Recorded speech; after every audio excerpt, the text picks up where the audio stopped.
Prime Minister. It's great to have you at CPAC. I just heard you say there's going to be a CPAC London. How excited are you about that? I'm very excited. It's been a long time in the planning working on a development this year. July the 16th to the 18th, I might be there. Where can people find more information about that? There'll be more information out next week and you'll be able to buy a ticket for the CPAC TV. Why was it important for you to be here in the States, in Dallas at CPAC, and stay involved in the conservative movement really abroad? Because not just in Britain, but you travel all over the world to spread the conservative message. Why is that important to you? Because we're all facing the same problem. We have a globalist leftist world that have essentially taken over.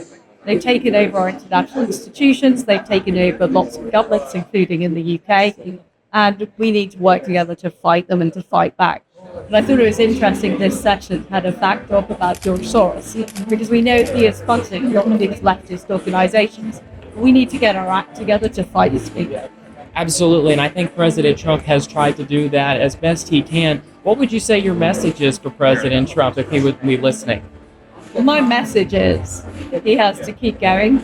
That's very important, because if without America, we will not. And what I want to see is I want to see that revolution that's happening here happening across Europe as well. Do you think that if you were still in power, some of the issues that your country is facing would not be nearly as bad as they are? Oh, absolutely. One of the things I wanted to do is get fracking, which would have made Britain energy self-sufficient. We're now facing massive energy crisis because the country has completely failed to produce any fossil fuels. These are basic common sense issues. The problem is we have a blob in charge of our country who doesn't actually want the country to be successful. And I think that's a lot of what is faced here in the States too, is we have The same people in California and New York who have got the same nut jobs trying to do the same bad policies and it's having the same mistakes.